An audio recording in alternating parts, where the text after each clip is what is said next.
पिछली रात एक भारतीय शादी में भोजन की वैरायटी और उसे खाने वालों को देखकर एक विदेशी बेहोश हो गया। इस अमेरिकी नागरिक ने बाद में पुलिस को बताया कि वह शादी में 125 प्रकार के व्यंजनों को देखकर डिप्रेशन में आ गया था और सुध-बुध खो बैठा था। ब्रेविस नामक यह विदेशी अपने मित्र के बेटे की मैरिज रिसेप्शन में भाग लेने खास तौर पर विदेश से भारत आया था। उसने बताया उसे वहाँ हर जगह खाना ही खाना दिख रहा था। उसने कहा, मैं एक स्टॉल पर गया तो वहाँ भारतीय स्टाइल में चाइनीज़ खाना परोसा जा रहा था, जैसे Manchurian, noodles, spring roll, chowmein और पता नहीं क्या-क्या। मैंने खाना शुरू ही किया था कि मेज़बान ने मुझे टोक दिया और कहा, ब्रेविस, थोड़ा थोड़ा ही खाना, यह स्टार्टर है। वहाँ 20 तरह के स्टार्टर से मेरा दिल बैठ गया।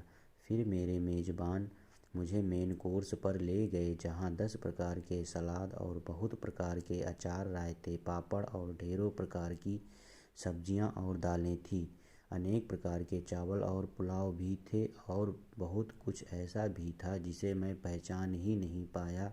और फिर मैंने देखा कि एक जगह ढाबा लिखा हुआ था, वहाँ बहुत प्रकार की रोटियां, सब्जियां और तंदूरी डिशेस थी।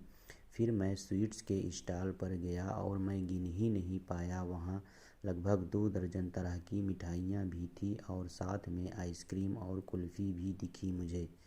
ब्रेविस ने बताया कि यह सब देखकर मेरा दिल घबराने लगा, लेकिन मैं किसी तरह अपने आप को संभाले रहा।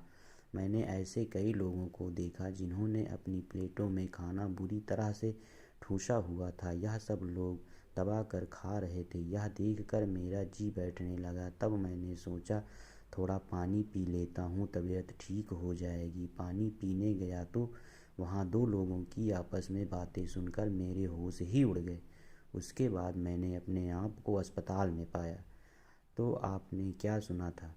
जवाब में ब्रेविस ने बताया कि खाना खाने के बाद जब 2 लोग पानी पीने के लिए आए तो वहाँ आपस में बातें कर रहे थे कि अरे यार, यहाँ खाने में मज़ा नहीं आया, इससे अच्छा तो कल अग्रवाल के यहाँ था, वहाँ 51 प्रकार की मिठाइयाँ बनी थी। ये भाई साहब तो खाने में कंजूसी कर गए, वैरायटी देखो कितनी कम है। बस मैंने यही आखिरी शब्द सुने और बेहोश हो गया।